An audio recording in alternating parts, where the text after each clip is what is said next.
नमो अरिहन्ताणं नमो सिद्धाणं नमो आयर्याणं नमो वज्रायाणं नमो लोये सव्यसाहुणम् ओकारं बिन्दुसंयुक्तं नित्यं ध्यायन्ति योगिनः कामदं मोक्षदं चैव ओंकाराय नमो नमः अविरल शब्दघनोग प्रक्षालित सकलभूतलमलकलङ्काः मुनिभिरुपासित तीर्था सरस्वती हरतु नो दुरितान् अज्ञानतिमिरान्धानां ज्ञानाञ्जनं शलाकया चक्षुरुन्मिलितं येन तस्मै श्रीगुरुवे नमः।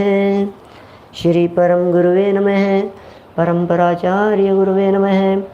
सकलकलुषविध्वंसकं श्रेयसां परिवर्धकं धर्मसम्बन्धकं भव्यजीवमनः प्रतिबोधकारकं पुण्यप्रकाशकं पापप्रणाशकमिदं शास्त्रं श्रीसंयमप्रकाशनामधेयम् अस्य मूलग्रन्थकर्तारः श्री सर्वज्ञदेवास्तोत्तरग्रन्थकर्तारः श्री गणधरदेवा प्रतिगणधरदेवा तेषां वचनानुसारमाचार्य श्री कुन्दकुन्दामनाय आचार्य सूर्यसागरेण विरचितं श्रोतारः सावधानतया शृण्वन्तु। मंगलम भगवान वीरो मंगलम गौतमो गणी मंगलम कुंद कुंदाद्यो जैन धर्मोस्तु मंगलम सर्वमंगलमांगल्यम सर्वकल्याणकारिकं प्रधानं सर्वधर्माणां जैनं जयतु शासनं जैनं जयतु शासनं जैनं जयतु शासनं। संयम प्रकाश नाम का ये ग्रंथ है आचार्य सूर्य सागर जी द्वारा लिखी गई यह सुंदर संग्रहणीय रचना जिनागम के समस्त महत्वपूर्ण विषयों का जिसमें बहुत गहराई से समावेश किया है, बहुत गहराई से श्रावकों को योग्य आचरण करने की प्रेरणा दी है। श्रावकों का जीवन निर्माण किस तरह से सुंदरता से हो सकता है उसके बहुत सुंदर व्याख्यान इसमें प्रकरण बाय प्रकरण आने वाले हैं। जरूर आएंगे इस तरह के विषय। इसमें सम्यक दर्शन संबंधी बहुत सारे अलग अलग टॉपिक्स हमने पढ़ लिए हैं जो शायद ही किसी एक ग्रंथ में एक साथ उपलब्ध हो। सम्यक दर्शन के दूषण, सम्यक्त्व के भूषण, सम्यक्त्व के अतिचार, और आज प्रकरण है हमारे बीच में सम्यक्त्व की महिमा, प्रशंसा, सम्यक्त्व की प्रशंसा। अरे सम्यक्त्व की प्रशंसा है तो सम्यक्त्व की प्रशंसा तो अपने आप ही हो जाती है। ऐसा क्या किया उस सम्यक्त्वी ने, सम्यक्त्व में ऐसा क्या हो गया कि जो प्रशंसनीय बन गया। भैया प्रशंसनीय तत्व तो अपना एक आत्म तत्व है। जो उस आत्म तत्व का अवलंबन लेते हैं वे स्वयमेव ही प्रशंसनीय हो जाते हैं। जो परिणति आत्म तत्व का अवलंबन लेती है वो परिणति स्वयमेव ही प्रशंसनीय हो जाती है। देखिए बहुत सुंदर प्रकरण है। 83 नंबर पेज निकालिए अपनी अपनी पुस्तकों में। उम्मीद करता हूँ लगभग सब लोगों के पास में ग्रंथ उपलब्ध हो गए होंगे। सबको डिस्पैच किए जा चुके हैं। 95, 98, 99% लोगों को डिस्पैच हो चुके हैं। देखो 83 पेज, सम्यक प्रशंसा।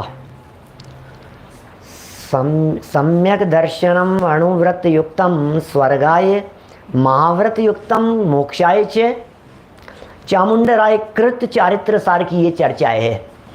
क्या चामुंडराय के द्वारा बनाए गए लिखे चारित्र सार नामक ग्रंथ की यह रचना है। उसकी ये पंक्तियां हैं कि सम्यक दर्शन यदि अणुव्रत से युक्त हो जाता है तो वो स्वर्ग की प्राप्ति करता है, और यदि वही सम्यक दृष्टि जीव महाव्रतधारी हो जाता है तो फिर अल्पकाल में निर्वाण की प्राप्ति कर लेता है। माने सम्यक दर्शन की महिमा है। आप महाव्रतों में से सम्यक दर्शन को निकाल दो तो फिर कोई कीमत नहीं है। आप अणुव्रतियों में से सम्यक्त्व को निकाल दो तो बोले कुछ नहीं है भाई साहब। क्या साहब ये अणुव्रती है, ये अणुव्रती है, तो बोले अणुव्रतियों का अणुव्रती पना, महाव्रतियों का महाव्रती पना, त्यागियों का त्यागी पना, वैरागियों का वैरागी पना। बोले सम्यक्त्व से सुशोभित होता है। क्या सम्यक दर्शन से सुशोभित होता है। इसलिए महिमा तो सम्यक दर्शन की है। जिसके पास में सम्यक दर्शन होगा, मपि मातंग देहजम, ऐसा तक लिखा है रत्नकरण श्रावकाचार्य में। अभी इतनी इतनी बातें लिखी है। सम्यक दर्शन शुद्धा मपि मातंग देहजम, देवादेव विदुर्भस्म। क्या, अरे ऐसे ऐसे श्लोक लिखे हैं। यदि चांडाल के शरीर में भी होवे, मान लीजिए, क्या यदि वो चांडाल के शरीर में भी सम्यक्त्व का निवास होवे, तो ऐसा कहते हैं कि वो सुशोभित होता है, वो पूजा जाता है, उसकी महिमा है भाई साहब। चांडाल के शरीर में रहने वाले सम्यक दर्शन की, या सम्यक दर्शन जिस चांडाल के शरीर में मौजूद है उसकी भी कीमत है। ऐसे तक शास्त्रों में वचन कहे हैं। देखिए इस चारित्र सार की पंक्तियों का अर्थ, यदि सम्यक दर्शन युक्त अणुव्रति होवे तो वह स्वर्ग पाता है। अणुव्रति स्वर्ग की प्राप्ति करता है। और वही सम्यक दर्शन महाव्रत सहित हो तो मोक्ष का दाता हो जाता है। क्या चाहिए आपको? आपको मोक्ष चाहिए कि स्वर्ग चाहिए? अरे स्वर्ग और मोक्ष ये दोनों ही नहीं मिलते हैं मिथ्या दृष्टियों को। क्या है दम? सम्यक दर्शन के बिना भवनत्रिकों में चला जाता है। अरे कदाचित ऊपर भी चला जाएगा तो वापस नीचे उतार दिया जाएगा, ऐसा है। देखिए आगे पढ़े हैं रत्नकरण श्रावकाचार्य 63 नंबर का यह श्लोक है। पंचाणुव्रत निधयो निरतिक्रमणः फलन्ति सुरलोकम यत्रावधिरश्च गुणाः दिव्य शरीरम च लभ्यन्ते। ओहो, क्या कह रहे हैं भाई साहब। गजब गजब के शब्द हैं, गजब गजब की बातें हैं। ये 5 अणुव्रत रूपी निधियां, ओ निधियां, हो निधि मिल गई हो।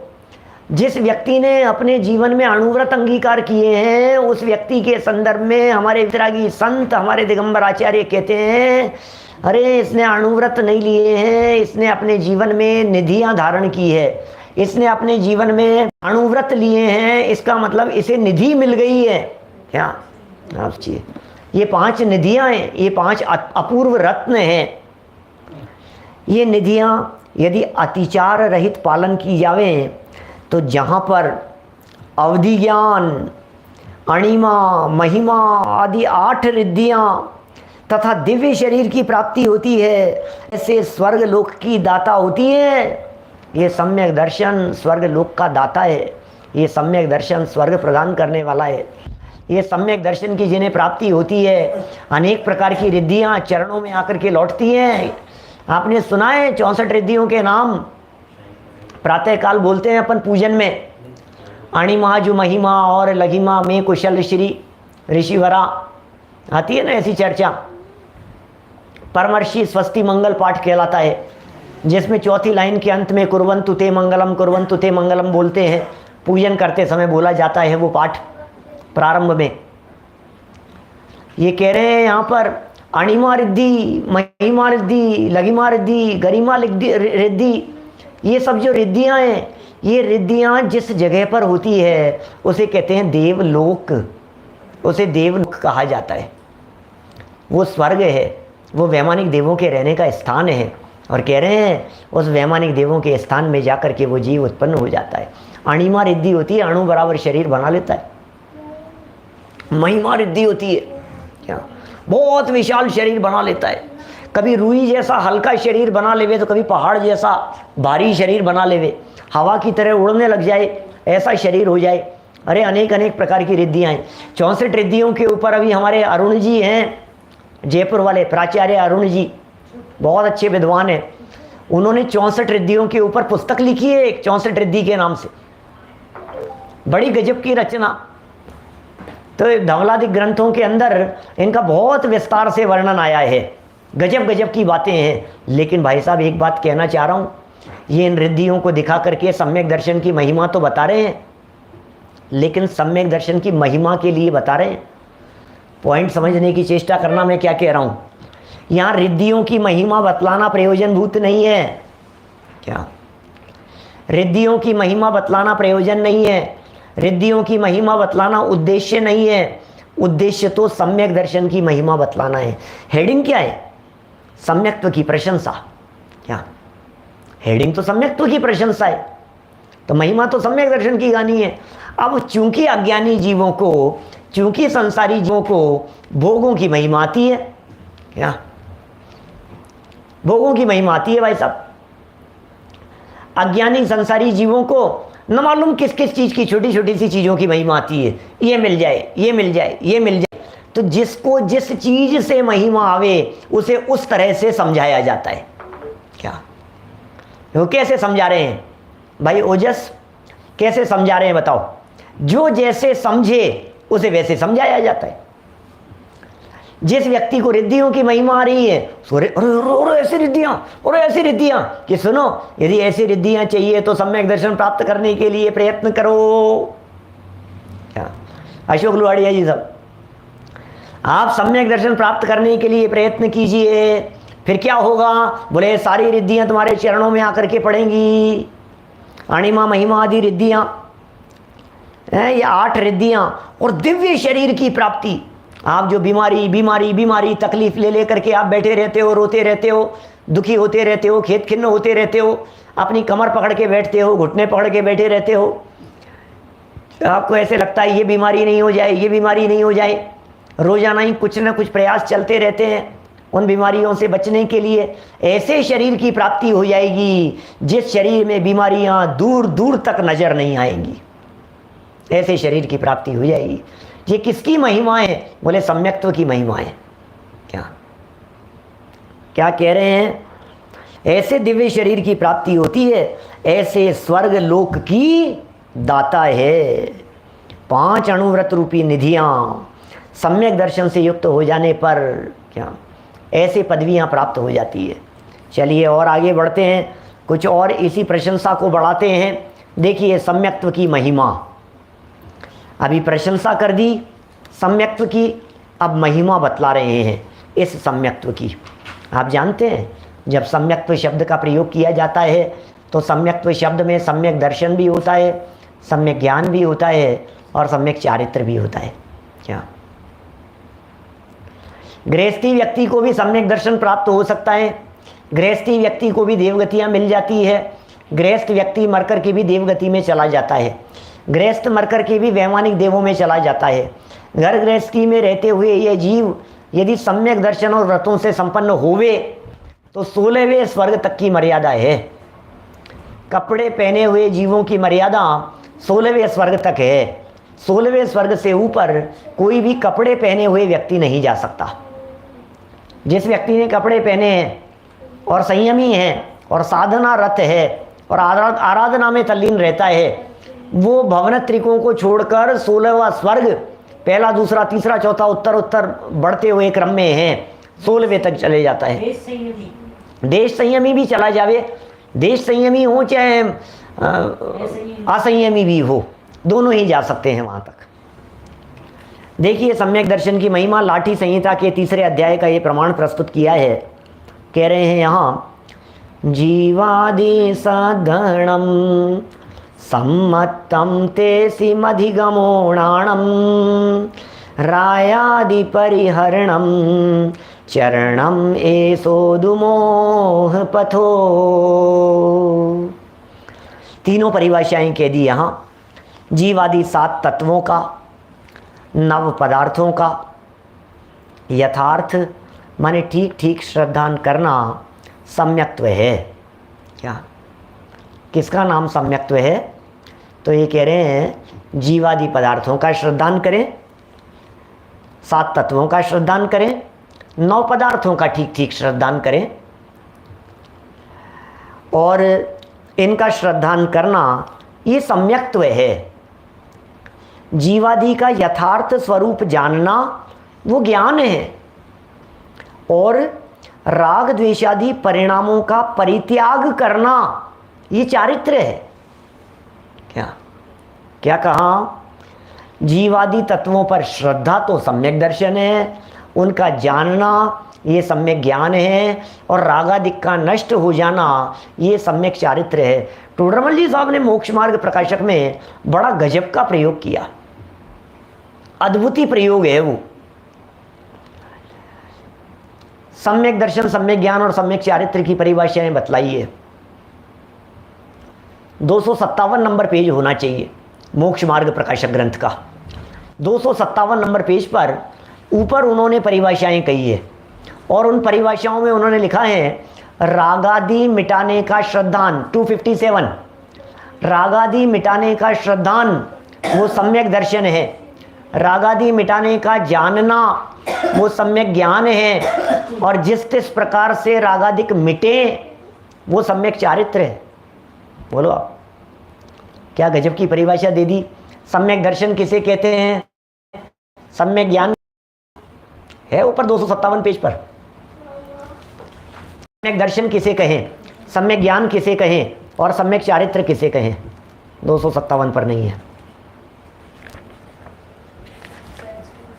257 पर नहीं है। ये टोटरमल जी साहब, निश्चयवासी प्रकरण यहाँ संपन्न किया, वहाँ खा होगा। देखो मोक्ष मार्ग प्रकाशक ग्रंथ 203 पर है, 213 पर है, 3 पर नहीं, 213 पर है। मोक्ष मार्ग प्रकाशक ग्रंथ का 213 नंबर पेज है, निश्चयवासी प्रकरण के समापन पर है। मैंने सोचा ये तीनों आवासियों के समापन पर है। निश्चयवासी प्रकरण के समापन पर उन्होंने बहुत सुंदर ढंग से लिखा सम्यक दर्शन किसे कहते हैं, तो उन्होंने कहा जिस प्रकार से रागादि मिटाने का श्रद्धान हो, ये सम्यक दर्शन की परिभाषा। सम्यक ज्ञान किसे कहते हैं, बोले रागादि मिटाने योग्य है, ये जान लिया तो बोले सम्यक ज्ञान है। तो सम्यक चारित्र किसे कहते हैं कि रागादि मिट जाए, इसका नाम है सम्यक चारित्र। सम्यक दर्शन, सम्यक ज्ञान और सम्यक चारित्र बोल्ड फॉन्ट के अंदर दिया हुआ है, 213 नंबर पेज। उसके प्रवचनों को भी बारीकी से सुना जा सकता है। देखिए आगे चलते हैं अपन। ये तीनों रत्न हैं, 84 नंबर पेज पे देखिए, ये तीनों रत्न हैं और तीनों का समुदाय रत्नत्रय कहलाता है। क्या ये तीनों रत्न हैं और तीनों का समुदाय रत्नत्रय, सम्यक दर्शन, सम्यक ज्ञान, सम्यक चारित्र। यह रत्नत्रय ही मुक्ति का मार्ग है और मुक्ति की प्राप्ति के लिए इसी को पाने का प्रयत्न करना चाहिए, इसी को पाने के लिए भावना भानी चाहिए। भाई साहब ये असली रत्न ये हैं, इनकी प्राप्ति के लिए प्रयत्न किए जाने चाहिए। हमारे सारे प्रयत्न कहाँ चलते हैं, सोचो जरा गंभीरता से। हम कर क्या रहे हैं, हमारे प्रयत्न चलते कहाँ हैं, हमारी कोशिशें कहाँ चल रही है। सारी कोशिशें रत्नत्रय की प्राप्ति के लिए होनी चाहिए, ये रत्न प्राप्त करने के लिए। हाँ, रत्नों के पीछे तो सारी दुनिया भाग रही है, लेकिन जड़ रत्नों के पीछे भाग रही है। यहाँ चेतन रत्नों की चर्चा की जा रही है। देखिए आचार्य अमृतचंद्र स्वामी इस चर्चा को और आगे बढ़ाते हैं। देखिए लाठी संहिता उसी तीसरे अध्याय का एक और प्रमाण प्रस्तुत किया है। दर्शनमात्म विनिश्चिति रात्म परिज्ञान मिष्यते बोध स्थितिरात्मनि चारित्रम कुत एतेभ्यो भवति बंध। आत्म तत्व का जो श्रद्धान है, ओह, वह सम्यक दर्शन है। सम्यक दर्शन किसका नाम है? अरे परद्रव्यंते भिन्न, आप में रुचि, इसका नाम सम्यक दर्शन है। इससे सरल सम्यक दर्शन की और क्या व्याख्याएं हो सकती है? अपने आप को जानना, अपने आप को पहचानना, अपने आप में समा जाना, अपने आप की रुचि, अपने आप की श्रद्धा, यही तो सम्यक दर्शन है। और आत्मा के स्वरूप का जानना वो सम्यक ज्ञान है, और निज आत्म तत्व में लीन होना ये सम्यक चारित्र है। पर द्रव्यनते भिन्न, आप में रुचि सम्यक भला है। आप रूप को जान पनो सो सम्यक ज्ञान कला है। आप रूप में लीन रहे थिर सम्यक चारित्र सोही। अब व्यवहार मोक्ष मग सुनिए हेतु नियत कोई। 3 लाइन में 3 परिभाषाएं हो गई। आप रूप को जान पनो सो सम्यक ज्ञान, और आप रूप में लीन रहे थिर वह सम्यक चारित्र। तो कितनी सुंदर बातें हैं, आचार्यों की बातें हैं जो दौलत राम जी ने शेरडाला के अंदर लिख दी है। आत्मा का श्रद्धान, आत्मा के स्वरूप का जानना और आत्म स्वरूप में लीनता, इससे सुंदर और क्या बातें हो सकती है रत्नत्रय के संदर्भ में। इससे सरल शास्त्र की बातें और क्या हो सकती है, क्या बोलो, इससे ज़्यादा अच्छी और क्या बातें हो सकती है। श्रुत पंचमी के दिन श्रुत की उपलब्धि हो जाए, परेश जी, श्रुत हमारे श्रद्धा का विषय बन जाए, श्रुत का विषयभूत आत्म तत्व हमारे अनुभूति का विषय बन जाए, इससे अच्छा और क्या हो सकता है। देखिए भावार्थ में कहते हैं, यह निश्चय रत्नत्रय का काल क्षण है। ओहो, क्या कह रहे हैं भाई साहब, यह निश्चय रत्नत्रय का काल क्षण है, न तो इसमें पर पदार्थ का अवलंबन है और न शुभ राग का की ही उपयोगिता है, उपादेयता है। कितनी गजब बात कह रहे हैं। इससे सुंदर भेद विज्ञान की गहरी बातें और क्या क्या हो सकती है, क्या इससे सरल और क्या व्याख्याएं हो सकती है। क्या कह रहे हैं, निश्चय रत्नत्रय का काल है ये जो क्षण है, इसमें पर पदार्थ का अवलंबन नहीं होता निश्चय रत्नत्रय में, और शुभ राग की ही उपादेयता भी नहीं होती। तो कौन कहे आज के ज़माने में इस प्रकार की बातें, क्या इस प्रकार की बातें आज के ज़माने में कौन कहे, क्या न शुभ राग की ही उपादेयता है। राग द्वेष रहित जो निज शुद्ध आत्मा का अनुभव है वह शुद्धोपयोग रूप है, अतः इसके द्वारा कर्म का बंध ही नहीं होता। मुख्य उपादेय तो निश्चय रत्नत्रय ही है, परंतु क्या निश्चय रत्नत्रय तो परम उपादेय है, वही मुख्य रूप से उपादेय है, परंतु संसारी जीवों को सहसा उसकी प्राप्ति नहीं होती, अतः उसका साधक व्यवहार रत्नत्रय ही माना गया है। व्यवहार रत्नत्रय को निश्चय रत्नत्रय का सहचारी भी कह करके पुकारा गया है, और कहीं कहीं जनागम में उसे साधन रूप भी कह दिया गया है। ये साधन है निश्चय रत्नत्रय रूपी साध्य की प्राप्ति के लिए। रत्नत्रय मोक्ष पंथः, वाह, रत्नत्रय मोक्ष पंथः अर्थात सम्यक दर्शन, सम्यक ज्ञान और सम्यक चारित्र, इन तीनों की जब आत्मा में एक साथ विद्यमानता हो जाती है तभी इनके द्वारा आत्मा कर्म बंध से मुक्त हो मोक्ष की प्राप्ति करता है। भैया मोक्ष की प्राप्ति रत्नत्रय से होती है, रत्नत्रय तीनों साथ में ही चाहिए। उमा स्वामी महाराज का जो सूत्र है, सम्यक दर्शन ज्ञान चारित्राणि मोक्ष मार्ग है, सम्यक दर्शन, सम्यक ज्ञान और सम्यक चारित्र, इन तीनों की एकता को मोक्ष मार्ग कहते हैं। अकेले सम्यक दर्शन से मोक्ष नहीं होता, अकेले सम्यक ज्ञान से मुक्ति की प्राप्ति नहीं होती, और अकेले चारित्र साधन से कोई जीव निर्वाण की प्राप्ति करना चाहे तो नहीं कर सकता, तीनों साथ में चाहिए। क्या समझ में आ रही है बात? पीछे एक शब्द आया काल क्षण, सामने पूछ रहे हैं काल क्षण क्या है। काल क्षण माने यही समय, एक ही काल है, उसके लिए काल क्षण शब्द का प्रयोग किया है, और कुछ विशेष नहीं है।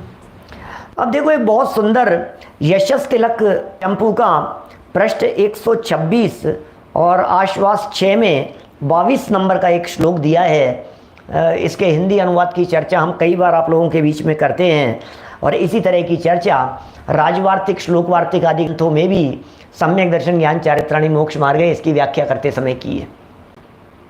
बहुत सुंदर उदाहरण है। सम्यक दर्शन माने श्रद्धा, ज्ञान और चारित्र माने प्रवर्तन। चित्र में वो आना चाहिए, माने कोई व्यक्ति बातें ही बातें करे और जीवन में नहीं उतरे तो काम नहीं चलेगा। तो जीवन में भी उतरना चाहिए, विश्वास भी होना चाहिए और ज्ञान भी होना चाहिए। ये तीनों चीज़ें जब युगपत होती हैं तब इस जीव के जीवन में मोक्ष मार्ग प्रारंभ होता है। उसके संबंध में बहुत सुंदर श्लोक है ये। ज्ञानम पंगौ क्रिया चांधे निश्रद्धे नार्थ कृद्वयम ततो ज्ञान क्रिया श्रद्धा त्रयम तत्पद कारणम। समझ में आ गई होगी। है, बिना ज्ञान के क्रिया, बिना क्रिया के ज्ञान, और क्या ज्ञान और क्रिया के बिना श्रद्धा। बोले सब एक दूसरे के बिना अधूरे हैं। अंध पंग और आलसी जुदे दले जब लो दब लोए। क्या ये संत लाल जी कवि ने सिद्ध चक्र विधान में दी है ये पंक्ति। अंध पंग और आलसी जुदे दले जले दब लोए। एक अंधा है, एक पंगु है, और एक आलसी है, अश्रद्धानी है। और तीनों ही जो लोग होते हैं, ये तीनों ही व्यक्ति क्या करते हैं? बोले जंगल में आग लगी हो और यदि तीनों अलग अलग हों तो जल जाएंगे तीनों के तीनों। अंध पंग और आलसी जुदे जले दब लोए। जुदे जुदे हों तो दावानल में जलकर भस्म हो जाते हैं। यही बात यशस तिलक में यहाँ नीचे कही गई है। देखिए पढ़ता हूँ मैं, संस्कृत नहीं आती कोई बात नहीं, बहुत सरल सरल शब्द हैं। इसमें क्या है देखिए, मैं संस्कृत ही बताता हूँ आपको, नहीं आती तो। ज्ञानम माने ज्ञान, ज्ञानम ज्ञान को क्या कहा? पंगऊ पंगु, क्रिया च अंधे अंधा कहा है उसे, और निश्रद्धे श्रद्धा के बिना, नार्थकृत द्वयम न अर्थकृत, न माने नहीं, अर्थकृत प्रयोजन सिद्ध करने वाला, द्वयम माने दोनों, माने श्रद्धा के बिना ज्ञान पंगु के समान है और क्रिया अंधे के समान है। ये दोनों कुछ भी करने में समर्थ नहीं है। क्या ततो ततो ज्ञान क्रिया श्रद्धा त्रयम। ततो माने वहाँ ज्ञान क्रिया और श्रद्धा, और त्रयम का मतलब तीनों, तत्पद कारणम, वो मोक्ष पद की प्राप्ति के कारण है। कितना सरल कह रहे हैं। देखिए कह रहे हैं जैसे एक जंगल में आग लग गई, जंगल में आग लग गई भाई साहब, छावड़ा जी साहब, जंगल में लगी है आग। कई उदाहरण दिए हैं जंगल में लगने वाली आग को लेकर के आचार्यों ने, और ऐसे ऐसे उदाहरण दिए हैं जो झकझोर देने वाले दिखाई देते हैं। ऐसी ऐसी बातें कही है आचार्यों ने जो ये कहते हैं भाई सुन तो सही, भाई देख तो सही, क्या कहा जा रहा है। क्या जो बात कही जा रही है, और मुझे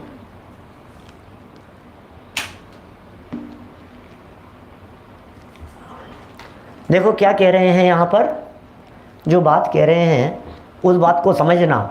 इष्टोपदेश में भी एक इसी तरह का श्लोक आता है, और वो इष्टोपदेश का तो इतना मार्मिक श्लोक है। एक व्यक्ति जंगल में लगी हुई आग को पेड़ के ऊपर खड़ा होकर के देख रहा था। जंगल में ही, जंगल में खड़ा था, पेड़ के ऊपर खड़ा हुआ था बीच जंगल में, और दूर जंगल में कहीं आग लगी हुई थी। उस आग को देख देख करके बहुत हंस रहा था, उछल रहा था। अरे वो कितनी गजब की आग लगी है, वो देखो देखो देखो देखो उसको, वो हाथी को देखो, वो जल करके वो आ गया उसकी लपेट में, वो देखो वो खरगोश आ गया, वो देखो शेर, और देखो हिरण की तरफ, वो देखो आग कितनी तेजी से दौड़ती हुई चली आ रही है, और वो हिरण भी गया। क्या कर रहा है वो व्यक्ति? जंगल में किसी एक पेड़ पर खड़ा होकर दूर जलते हुए लोगों को देख देख कर हंस रहा है, लेकिन वो नादान इस बात का विचार नहीं कर रहा है कि ये जंगल में लगी हुई आग तेजी से पूरे जंगल को जला रही है, और धीरे धीरे करके यह आग मुझ तक भी आ जाएगी, इस वृक्ष को जिस पर मैं खड़ा हूँ इसे भी जला देगी, और अगला नंबर मेरा ही है इस जंगल की आग में जल करके नष्ट हो जाने वालों में। हमारे भी तो यही हाल है। पिछला जो कोरोना का समय हम सब लोगों ने देखा है, उस समय में क्या देखा है हमने, आज वो चले गए, आज वो चले गए, अरे कितने 35 साल के, अरे कितने, अरे 12 साल का था, अरे अरे क्या हुआ 27 साल के मर गए, ये क्या हुआ, आज ये मर गए, आज वो मर गए, आज ये चले गए, आज वो चले गए। हमने कैसे देखा है और अफसोस मनाते रहे हैं, लेकिन भाई पता नहीं ये लपटें कब हमारे तक आ जाए और कब हमारा जीवन भी पूरा हो जाए। क्या आज दोपहर में भी बात कही थी क्षत्र चूड़ामणि के प्रसंग में, वो तो मैंने तब कहा है, मेरा वो प्रवचन जब मैं सिंगापुर से लौट करके आया था। मैं सिंगापुर से लौट करके आया और दिल्ली एयरपोर्ट पर, क्योंकि केस सिर्फ 1 या 2 केस थे मुश्किल से इंडिया पूरे भारत में जब कोरोना शुरू हुआ था, लेकिन भारत में जैसे ही हम दिल्ली एयरपोर्ट पर उतरे, इंटरनेशनल एयरपोर्ट पर, पौन घंटा 1 घंटे तक हमारी चेकिंग हुई है। एक एक चीज़ को फॉर्म भरवाए हैं दुनिया भर के, कहाँ से आए हो, किस जगह से आए हो, कौन सी कंट्री, उससे पहले कौन सी कंट्री में घूम के आए थे, उससे पहले कहाँ घूम करके आए थे, दुनिया भर की फॉर्मेलिटीज, अपना एड्रेस, अपना टेलीफोन नंबर, अपना ये अपना वो, सब चीज़ें। कोरोना की वजह से कुछ नहीं था उस समय, तो 1-2 केस थे, लेकिन हमने वहीं सुन लिया था कि कोई ऐसी कोई बीमारी, ये कोविड-19 है ना इसका नाम, दिसंबर 2019 में शुरू हो गया था। और हम बात कर रहे हैं फरवरी में आए थे हम सिंगापुर से, फरवरी 2020 में। तो देखिए क्या कह रहे हैं यहाँ। तो हमने वो सारी बातें उस समय कही थी, शत्रु चूड़ामणि अंतिम चरणों में चल रहा था उस समय, तो उस समय वो बातें कही थी वहाँ। चलिए, तो पूरे देश को ही चपेट में ले लिया, कितना तेजी से ये चीज़, वही वो जंगल की आग जैसा है, 1-2 लोगों से बढ़ते बढ़ते हजारों लोगों तक और लाखों लोगों तक। अरे लाखों लोगों तक ये बीमारी नहीं, लाखों लोगों का तो मरने वालों में नाम है। लाखों में क्यों, यदि पूरी दुनिया की दृष्टि से बात करो तो करोड़ों लोग मरे हैं। और अभी भी क्या चलता है भाई साहब, अभी भी क्या कह सकते हैं अपन, कुछ नहीं कह सकते अभी भी क्या स्थिति होगी दुनिया में। देखिए यहाँ कह रहे हैं, मैंने तो वो स्टोप देश का उदाहरण दिया। अभी यहाँ ज्ञान, श्रद्धा और चारित्र, इन तीनों की एकता के संदर्भ में कह रहे हैं। देखिए जरा, जैसे एक जंगल में आग लग गई, वहाँ पर 3 पुरुष थे, 3 व्यक्ति थे। एक तो अंधा था, एक पंगला, पंगला मतलब समझिए पंगू, पांगलिया कहते हैं, पंगू लंगड़ा, चल नहीं सकता हो, तथा एक अविश्वासी था। 3 व्यक्ति हो गए। अंधा व्यक्ति जिसे दिखाई नहीं देता, पंगु व्यक्ति, लंगड़ा व्यक्ति जो चल नहीं सकता, एक को दिखाई नहीं देता, एक चल नहीं सकता, और एक अविश्वासी था, उसको विश्वास नहीं था। अरे कुछ नहीं होता जी, कोरोना वोरोना कुछ नहीं होता। हमारे जो भाई पीयूष जी का स्वर्गवास हुआ, छोटे पीयूष जी शास्त्री हमारे सहयोगी थे, और पूरे साल भर हम उनको यही बात कहते रहे कि भैया सावधान रहा करो। अरे बोले मेरे कुछ नहीं होता कोरोना, मेरे कुछ नहीं होता कोरोना, कोरोना कब, अरे कुछ नहीं है ये सब, ऐसे ऐसा कहते थे वो। सच में बहुत सरल थे, मेरे तो अभिन्न साथियों में से थे, और इतने सरल, कुछ अरे कुछ नहीं होगा भाई साहब, कुछ नहीं होगा भाई साहब, मेरे कुछ नहीं होगा। और घूमते थे सब जगह पर, सारा काम संभालते थे, जैन पथ प्रदर्शक का, चित्राग विज्ञान का, मैगजीन का, छपवाने का, प्रेस में, जगह जगह जगह जगह। बार बार में मैं कहता था भैया तुम मास्क लगा करके रहा करो, भैया तुम सावधान रहा करो, भैया तुम आते ही पहले हाथ बराबर धोया करो, सावधान। अरे मेरे कुछ नहीं होगा, मेरे कुछ नहीं होगा। और देखो आप, जब उनके तबीयत खराब हुई तब भी मैंने उनको बहुत कहा कि भैया तुम्हारी तबीयत खराब हो रही है, चेक करा। अरे कुछ नहीं है, रूटीन खांसी जुकाम है। मैंने कहा देखो कोरोना का समय चल रहा है, बहुत तेज़ी से फैल रहा है, तुम एक बार चेक करा लो। फिर बुखार हो गया, मैंने कहा कोरोना टेस्ट, नहीं नहीं नहीं कुछ नहीं होगा, मेरे कुछ नहीं हो रहा है। अरे ये तो ऐसे ही होता है, हर साल होता है मेरे को। अरे भाई तू देख ले एक बार, दिखा ले एक बार भैया क्या कर रहा है। नहीं माने, नहीं माने। और फिर मैं पीछे पड़ गए हम कि नहीं, जब तक तुम टेस्ट नहीं कराओगे तब तक कोई काम नहीं होगा।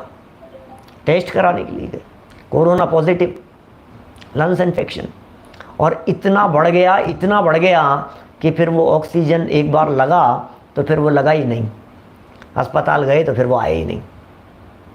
ऐसा भी होता है। तो भैया होनहारी ऐसी थी, कौन क्या कर सकता है, लेकिन मनुष्य जीवन पूरा हो गया, ये समझ लो आप। भैया जीवन से खिलवाड़ नहीं होना चाहिए, ये समझ लेना आप, मैं क्या कह रहा हूँ आपसे। भरत भाई ये जीवन जो मिला है हमें को, जरूर कोशिश कीजिए इसे बचाने की, इसे हल्के में मत लीजिए। ये मनुष्य जीवन यदि चला गया तो फिर दोबारा मिलना बहुत कठिन काम हो जाएगा भैया, बहुत कठिन काम हो जाएगा। क्या, इसलिए मैं कहना चाह रहा हूँ आपसे, आप इसे बहुत हल्के में न लेकर के बिल्कुल उपचार कराइए, बिल्कुल डॉक्टर को दिखाइए। इसलिए मैंने बीच में एक प्रसंग चला था, उस समय भी मैंने बीच में आप लोगों के बीच में कही थी, फिर उसका शॉर्ट वीडियो निकाल करके भी शॉर्ट वीडियोज़ में डाल दिया, शॉर्ट वीडियो वाले फोल्डर में, कि भैया डॉक्टर को दिखाओ, भैया इलाज कराओ, कुछ दम नहीं है। ये इस चक्कर में मत उलझना कि मैं तो हाँ नमोकार मंत्र बोलता हूँ, मेरे तो कुछ नहीं होगा, पागल हो गया है, जीवन पूरा हो जाएगा फिर ख़त्म है, फिर कुछ नहीं है, क्या होगा, न मालूम कौन सी गति में जाएगा, क्या होगा। ये मनुष्य जीवन मिला है, सम्यक दर्शन भी, फिर सम्यक ज्ञान भी, सम्यक चारित्र भी, अणुव्रत भी, फिर महाव्रत भी, देश चारित्र भी और सकल चारित्र भी। जहाँ तक आप जा सकें वहाँ तक जाने का प्रयत्न कीजिए। हमारे दादा इस संबंध में बहुत आदर्श हैं, बिल्कुल। छोटे दादा डॉक्टर हुकमचंद जी वारिल, वो बहुत पर्टिकुलर है इस चीज़ में, दवाई, स्वास्थ्य। आज भी जब वे घर से नहीं निकलते हैं तो 10,000 कदम रोजाना चलते हैं अपने घर के ही हॉल में, इधर से इधर, इधर से इधर, इधर से इधर। डॉक्टर साहब ने कह दिया 10,000 कदम चलना है, माने 10,000 कदम चलना है, खत्म बात। क्या ऑपरेशन, बोले कोई दिक्कत नहीं, आप करो। हार्ट के हो गए, ये हो गए, वॉल्व चेंज हो गया, ओपन हार्ट हो गई है, ये बदल गए, वो बदल गए, सब कोई बात नहीं। जीवन जब तक कोशिश हो सके जीवन बचना चाहिए। हाँ, जब बचने की उम्मीद ना हो, देखो सल्लेखना के लिए कब कहा है, ऐसा थोड़ी ना कहा है सल्लेखना में कि आप बचाने के प्रयत्न नहीं करें। जब बचने की उम्मीद न दिखाई दी जाए, जब तक बचने का प्रयत्न करे तब तक आराधक जीवों को, इस मनुष्य जीवन को बचाने का प्रयत्न करना चाहिए। क्योंकि भैया ये मनुष्य जीवन, संयम प्रकाश पढ़ रहे हैं अपन, क्या इस बिना नहीं जिन राज सीजे, ये वो संयम है जो मनुष्य जीवन में ही संभव है। क्या मेरे तो कुछ साथी साधर्मी इस तरह के हैं जो संयम के नाम से ही जिन्हें चिढ़ होती है, भैया पता नहीं अधोगति तो नहीं बंध गई है। संयम तो बहुमूल्य चीज है, संयम तो रत्न है। संयम के तो जितने गीत गाए जाएं उतने कम हैं। संयम के जिसको विकल्प नहीं आता है वो सम्यक दर्शन प्राप्त भी क्या करेगा, क्या उसका सम्यक्त्व भी कोसों दूर है। ये मनुष्य जीवन सम्यक दर्शन के लिए नहीं मिला है, ये मनुष्य जीवन संयम के लिए मिला है। जरूर आगे बढ़ेंगे, जरूर आगे बढ़ेंगे भाई साहब। क्या उल्लास भाई, सम्यक दर्शन तो तिर्यंच गति के जीव कर लेते हैं, सम्यक दर्शन तो सप्तम नरक के नारकी कर लेते हैं। ये तत्व ज्ञान प्राप्त करके, ये निधियां यहाँ मनुष्य जीवन में प्राप्त करके भी सम्यक दर्शन 7वें नरक में चले जाएंगे ना, मर करके 6ठे नरक में, 7वें में तो जाता नहीं है अभी इस समय में, 6ठे में चला गया मान लो मर करके, तो वहां भी सम्यक दर्शन की प्राप्ति हो जाएगी। का दम है। स्वयंभू रमण समुद्र में असंख्यात तिर्यंच ऐसे भरे पड़े हैं जो सम्यक दृष्टि हैं, असंख्यात देवगति के जीव ऐसे हैं जो सम्यक दृष्टि हैं। क्या सवाल तो उसके आगे बढ़ने का है, सवाल तो उसके आगे बढ़ने के लिए भाई साहब। एक बात कहता हूं, जो गोल्ड मेडल का लक्ष्य बनाते हैं वे टॉप 3 में आते हैं, जो टॉप 3 में आने का लक्ष्य बनाते हैं वे टॉप 10 में आते हैं, जो टॉप करने का लक्ष्य बनाते हैं वे डिवीजन फर्स्ट होकर के रह जाती है, जो फर्स्ट डिवीजन का लक्ष्य बनाते हैं वे सेकंड डिवीजन आकर के रह जाते हैं, जो सेकंड डिवीजन का लक्ष्य बनाते हैं वो थर्ड रह जाते हैं, और जिनका लक्ष्य अकेला पास होने का ही होता है वे बेचारे सप्लीमेंट्री या पास भी नहीं हो पाते हैं। हकीकत है ये। आप क्या सोचते हो, आपने जो लक्ष्य बनाया है वो 100% पूरा हो जाएगा आपका? बहुत मुश्किल काम है भाई साहब, आसान नहीं है, होता नहीं है। देखना अपनी लाइफ में आपने क्या क्या लक्ष्य बनाए होंगे जिग्नेश भाई, आपने क्या क्या सोचे होंगे, क्या क्या सपने देखे होंगे। जितनी ऊंचाइयों पर जाने की सोचते हो उतना नहीं हो पाता है, उससे कम हो पाता है, ये प्रैक्टिकल है। लक्ष्य 7वें गुणस्थान का बनाओगे तो 5वें तक पहुंच पाओगे, 5वें का बनाओगे तो 4थे तक पहुंच पाओगे, और 4थे का ही लक्ष्य बना लिया तो 4था तो भूल जाओ आप, कभी नहीं होगा 4था। जिनका लक्ष्य ही 4थे का है वो 4था क्या प्राप्त करोगे? हाँ 4थे तक तो पहुंच ही जाए, कर इतना तो कर ही लूंगा, इतना तो कर ही लूंगा, कुछ नहीं कर पाएगा, ढोर है। समझ प्रकाश जी भाई साहब की भाषा में कहें तो ये कितनी सुंदर बात कह रहे हैं भैया। ये कह रहे हैं जो जीवन मिला है इसलिए बचाना इस जीवन को। आलसी से और अविश्वास से, श्रद्धा नहीं करने से ये बात इतनी घूम गई। मैं ये कहना चाह रहा हूँ, ये मनुष्य जीवन को बचाने के लिए प्रयत्न होने चाहिए। योग्य प्रासुक औषधि का सेवन करो। मैं नहीं कहता हूँ आप अयत्नाचार पूर्वक अभक्ष्य सेवन करो और ऊट पटांग किसी भी तरह के उपचार कराते रहो, लेकिन शुद्ध सात्विक उपचार जो जैनत्व के आचरण योग्य हो सकता है, कम से कम उसको तो लिया जा सकता है, उसका तो पालन किया जा सकता है, उसका तो सेवन किया जा सकता है, उतनी तो कोशिश की जा सकती है। क्या हमारे गुरुदेव तो कहते थे पूर्णता के लक्ष्य से की गई शुरुआत ही सच्ची शुरुआत है। सच्ची शुरुआत ही उसे कहते थे। क्या शिखर जी जाने वाला व्यक्ति घर में बैठा हुआ शिखर जी का लक्ष्य बनाता है? थोड़ा थोड़ा लक्ष्य नहीं बनाता है। नहीं, जाना शिखर जी है, लेकिन उसके पहले मुगल सराय आएगा। क्या नाम हो गया आजकल मुगल सराय का? नाम बदल दिया ना, मुगल सराय का नाम बदल करके क्या रख दिया है? नहीं नहीं नहीं, अरे वो तो मुगल सराय तो मुस्लिम नाम था, उसे बदल करके कि योगी जी ने प्रयागराज कर दिया उसका नाम। क्या प्रयागराज नाम बदल गया? बोलो। इलाहाबाद का बदला है प्रयागराज, उसका भी तो बदला है। क्या दीनदयाल उपाध्याय कर दिया क्या नाम? दीनदयाल उपाध्याय कर दिया शायद नाम, सही है। क्या इलाहाबाद का नाम किया है प्रयागराज और उसका मुगल सराय का नाम बदल करके कर दिया दीनदयाल, दीनदयाल उपाध्याय, ये नाम रख दिया उस स्टेशन का। तो साहब हमें यहाँ से जाना है समय शिखर जी, और हमने लक्ष्य कहाँ का बनाया भाई साहब? और समय शिखर जी तो बहुत दूर है।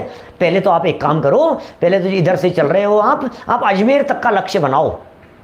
अच्छा, ये क्या करें? नहीं, एक काम करो, आप तो ये इलाहाबाद तक का लक्ष्य बना लो। क्या दीनदयाल उपाध्याय नाम हो गया ना उसका? हाँ, तो मैं विवेक जी सही कह रहे हैं आप, दीनदयाल उपाध्याय नाम हो गया। तो अभी बात क्या है, मैं ये कहना चाह रहा हूं, अभी लक्ष्य कहां तक का बनाया? शिखर जी जाने वाला व्यक्ति घर में बैठा हुआ शिखर जी का लक्ष्य बनाए या इलाहाबाद का लक्ष्य बनाए? कि नहीं नहीं, छोटा छोटा लक्ष्य बनाओ, पहले अहमदाबाद का लक्ष्य बनाओ, फिर यहां तक का लक्ष्य बनाओ। नहीं नहीं, आप कानपुर तक का लक्ष्य बनाओ जी पहले तो। शिखर जी तो बहुत लंबा है, डायरेक्ट ही शिखर जी का लक्ष्य बना रहे हो। अरे मूर्ख, शिखर जी कभी नहीं पहुंच पाएगा इलाहाबाद का लक्ष्य बना लिया तो। बात समझ में आ रही है क्या कही जा रही है? अनंत का भी लक्ष्य नहीं बनाया जाता है हमारे यहाँ। नहीं, अनंत दशा का लक्ष्य बना लो, अनंत दशा का। अरे सिद्ध दशा का लक्ष्य ऐसा कहते हैं, पूर्णता के लक्ष्य से शुरुआत की जाती है। सम्यक दर्शन उसके चरणों में आकर के पड़ेगा, जिसे सिद्ध दशा प्राप्त करने का लक्ष्य जिसका बना हुआ होगा। क्या चलिए, अब तो सबको पता लग गया, दीनदयाल उपाध्याय नाम हो गया, पंडित दीनदयाल उपाध्याय उसका। चलो अब तो सब देखो क्या कह रहे हैं यहाँ। 3 बातें हो गई। जैसे एक जंगल में आग लग गई, वहां पर 3 पुरुष थे, एक तो अंधा था, एक पंगला माने लंगड़ा था, तथा एक अविश्वासी था। ये तीनों ही जुदे जुदे रहकर भस्म हो गए, अलग अलग रह करके भस्म हो गए तीनों।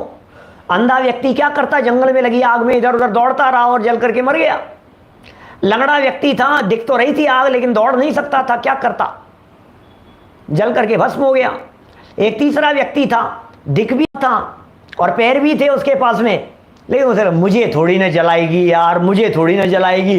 अरे वहाँ इतनी दूर है यार, क्या बात कर, अभी तो इतनी दूर है, वहाँ से यहाँ था, आने दो, अभी तो आने दो, अभी तो आने दो।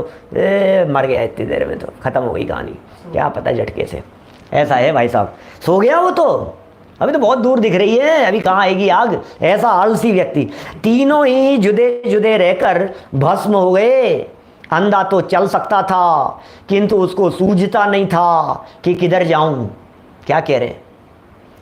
अंधा व्यक्ति तो चल सकता था किंतु उसको सूझता नहीं था कि किधर जाऊं, इसलिए वह तो ऐसे भस्म हो गया। पंगले को सूझता था, लंगड़ा था, सूझता था, किंतु वह चल नहीं सकता था, अतः वह भी जल गया। और तीसरे के पैर और आंखें दोनों चीजें थी। ओहो, क्या करें भैया, पैर भी है और आंखें भी है, दोनों चीजें थी, परंतु उसमें विश्वास न था कि यह दावानल माने वन की आग फैलकर मुझे भी भस्म कर डालेगी, अतः वह भी जल गया। ओहो, वह भी जल गया। क्या कहें, बोलो, आंखें होते हुए भी, पैर होते हुए भी, सारी साधन सुविधाएं होते हुए भी क्या जल गया। क्या कहें, यहाँ अंधे में क्रिया थी, अंधा था, क्रिया थी लेकिन उसके पास में, और जो लंगड़ा था उसके पास में ज्ञान था, और जो अविश्वासी था उसमें ज्ञान और चारित्र तो था परंतु विश्वास अर्थात श्रद्धा नहीं थी। तीनों बातें आ गई यहाँ। अंधे व्यक्ति के पास में क्रिया है, लंगड़े व्यक्ति के पास में ज्ञान है, और जो अविश्वासी आलसी है उसके पास में ज्ञान और चारित्र तो था, लेकिन श्रद्धा नहीं थी, भरोसा नहीं था। चारित्र माने पैर और ज्ञान माने आंखें। क्या? तो आंखें भी है और पैर भी है, लेकिन विश्वास नहीं है, श्रद्धा नहीं थी। अतः ज्ञान चारित्र के होने पर भी संसार रूपी वन से नहीं निकल सका। ओह, क्या कह रहे हैं? इसका मतलब अत्यंत सरल और स्पष्ट शब्दों में ये बात कही जा रही है, श्रद्धा के बिना ज्ञान और चारित्र का कोई मोल नहीं है। सम्यक दर्शन के बिना सम्यक ज्ञान और सम्यक चारित्र की कोई कीमत नहीं है। ये संयम जिसके इतने गीत गाए जा रहे हैं, ये संयम जिसकी महिमा बताई जा रही है, ये संयम सम्यक दर्शन के बिना नहीं होता, सच्चा नहीं होता भैया। इसलिए प्रथम में प्रथम यदि कुछ करने योग्य कार्य है तो सम्यक दर्शन करो, आत्मश्रद्धान करो, अपने आप की श्रद्धा करो, अपने आप को जानो, अपने आप को पहचानो। भाई साहब, सबसे पहले में पहले करने योग्य कार्य ये है कि नहीं साहब चारित्र की कही है, चारित्र की कही है। अरे बोले बिना श्रद्धा का चारित्र क्या कर लेगा? हाँ। इसी संबंध में एक दूसरा उदाहरण दिया जाता है, वो भी आपके में होगा। क्या? दवाई का उदाहरण दिया जाता है, पहले भी आप लोगों को दिया है, बताया है। औषधि का ज्ञान, औषधि की श्रद्धा और औषधि का सेवन। दवाई का ज्ञान भी है, दवाई पर भरोसा भी है, ज्ञान और भरोसा दोनों होने पर भी सेवन नहीं है। ज्ञान और सेवन दोनों होने पर भी भरोसा नहीं है। भरोसा और सेवन दोनों होने पर भी ज्ञान नहीं है कि दवाई कब लेनी है और कैसे लेनी है। तीनों ही एक के बिना एक अधूरे हैं, तीनों चाहिए। इसलिए हमारे उमा स्वामी महान आचार्य देव ने क्या लिखा? सम्यक दर्शन ज्ञान चारित्राणी मोक्ष मार्ग है। ये मोक्ष का मार्ग है भैया, ये रत्नत्रय मोक्ष का मार्ग है। देखिए क्या कह रहे हैं, 4 लाइनें और पढ़ें अपन। इस दृष्टांत से यह समझ में आ गया होगा कि सिर्फ ज्ञान और सिर्फ चारित्र से ही मोक्ष नहीं हो सकता। अब बोलो, ये निष्कर्ष में भी क्या कह रहे हैं यहाँ? निष्कर्ष में चारित्र पे जोर नहीं डाल रहे हैं, निष्कर्ष में भी ज्ञान पे जोर नहीं डाल रहे हैं। क्या? दौलत राम जी ने शेड़ाला में भी लिखा है इस तरह का वाक्य, सम्यकता ना लहे सुदर्शन धारो भव्य पवित्रा। क्या? ज्ञान और चारित्र सम्यकता नहीं लेते हैं सम्यक दर्शन के बिना, इसलिए सम्यक दर्शन को हे जीवों धारण करो। क्या? इस दृष्टांत से यह समझ में आ गया होगा कि सिर्फ ज्ञान और चारित्र से ही मोक्ष नहीं हो सकता। सिर्फ और ज्ञान और चारित्र से ही मोक्ष नहीं हो सकता जब तक कि श्रद्धान न हो। क्या? अतएव रत्नत्रय में सम्यक दर्शन ही प्रधानता है, रत्नत्रय में सम्यक दर्शन की प्रधानता है। सम्यक दर्शन, सम्यक ज्ञान, सम्यक चारित्र में प्रधान कौन है? बोले सम्यक दर्शन प्रधान है। क्या? क्योंकि इसके बिना ज्ञान और चारित्र भी कुज्ञान और कुचारित्र ही कहलाते हैं। इसके बिना ज्ञान भी सच्चा नहीं है, कुज्ञान है। इसके बिना चारित्र भी सच्चा नहीं है, कुचारित्र। देखो कितना स्पष्ट कह रहे हैं, सम्यक दर्शन की महिमा का प्रकरण है। सम्यक दर्शन नहीं होगा तो ज्ञान मिथ्या है, सम्यक चारित्र नहीं होगा तो चारित्र मिथ्या है। ज्ञान और चारित्र दोनों मिथ्या हैं। इसके होने पर ही उनको सम्यक्त्व की पदवी मिलती है। इसी संबंध में और कुछ आगम प्रमाण और सम्यक दर्शन की महिमा के संदर्भ में और बहुत सारी बातें लिखी है। कल ये इतने सारे प्रमाण दिए हैं, कोई 5-6 प्रमाण हैं, इनको पढ़ते हुए सम्यक दर्शन की और विशिष्ट महिमा की चर्चा करेंगे। अभी की बात को यहीं विराम देते हैं। निज निधि निज में बताई यह अनंत उपकार है, उसके लिए जिन वाणी माँ को वंदना शत बार है, वंदना शत बार है। नमो बाणों का नमो मरियंता।